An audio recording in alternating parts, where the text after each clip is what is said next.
ناظرین اکرام، میرے سامنے نبی کریم صلی اللہ علیہ وسلم کی ایک حدیث ہے۔ اس حدیث کے راوی سہل بن سعد الساعدی ہیں اور اسے بخاری اور مسلم نے روایت کیا ہے۔ میرے ماں باپ قربان ہو، نبی کریم صلی اللہ علیہ وسلم اپنی صاحبزادی سیدہ فاطمہ سے بے حد محبت کرتے تھے۔ اب کبھی کبھار ان کے گھر میں تشریف لے جاتے۔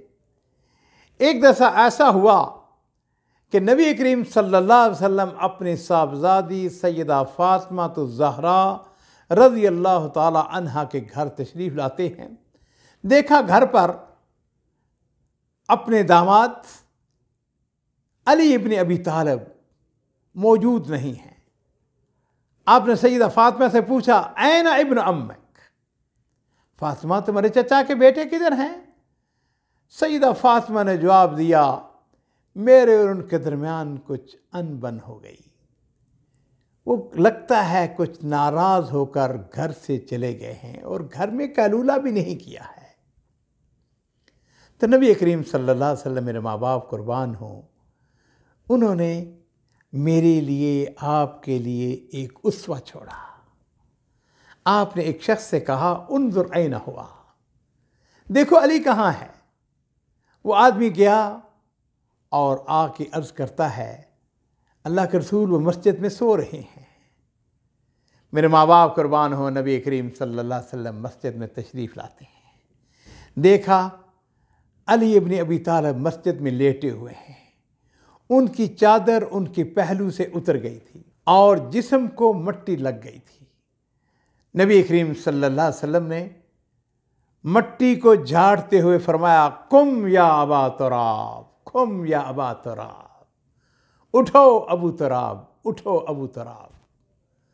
سیدنا سہل بن سعد رضی اللہ تعالی عنہ کہتے ہیں کہ سیدنا علی رضی اللہ تعالی عنہ کو نبی کریم صلی اللہ علیہ وسلم کا یہ انداز، آپ کا یہ فرمانا، قم یا ابا تراب، اتنا پسند آیا کہ ان کو سب سے پسندیدہ کنیت یہی ابو تراب تھی۔ سیدنا علی رضی اللہ تعالیٰ عنہ اپنے گھر سے کچھ ناراضگی کے سبب اپنے گھر سے نکلے تھے۔ اپنے گھر سے اس لیے نکلے تھے کہ اپنے غصہ کو ٹھنڈا کرنے اور غور و فکر کرنے کا موقع مل جائے۔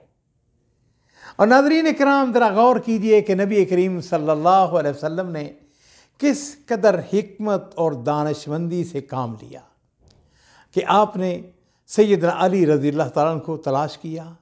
جب پتہ چلا کہ مسجد کے اندر ہیں تو اسی وقت ان کے پاس پہنچے اور بڑے ہی پیارے انداز میں ان کو پکارا، یا ابو تراب۔ ان سے یہ نہیں پوچھا کہ گھر میں کیا جھگڑا ہوا ہے، اس کی تفصیل کیا ہے، کون سچا ہے، اس کا سبب کیا ہے۔ اور ناظرین، ذرا تھوڑا سیدہ فاطمہ الزہرا کے اسوہ کو بھی دیکھیں اور غور فرمائیں۔ والد گھر پر آئے تو انہوں نے ہرگز اپنے اختلاف کی تفصیل بیان نہیں کی کہ میرے خامد کے ساتھ کیا معاملہ ہوا ہے، کیا جھگڑا ہوا ہے، کیا اختلاف ہوا ہے۔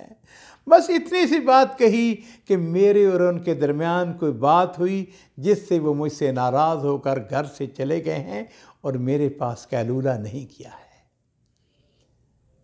میری بہنوں، میری بیٹیوں، میرے عزیزوں، میرے بھائیوں، اللہ کے رسول صلی اللہ علیہ وسلم سے اپنے گھر کے مسائل کے حل کے بارے میں سیکھو۔ یہ واقعہ میرے لیے، آپ کے لیے بہت سارے اپنے اندر اسباق رکھتا ہے۔ اور ہاں، ذرا سیدہ فاطمہ اور سیدنا علی رضی اللہ تعالی عنہ کے بہترین اسوہ کو بھی یاد رکھنا اور اس کو بھول نہ جانا۔ کس گھر میں اختلاف نہیں ہوتا؟ چھوٹے موٹے اختلاف ان کو گھر کے اندر ہی دور کیجیے۔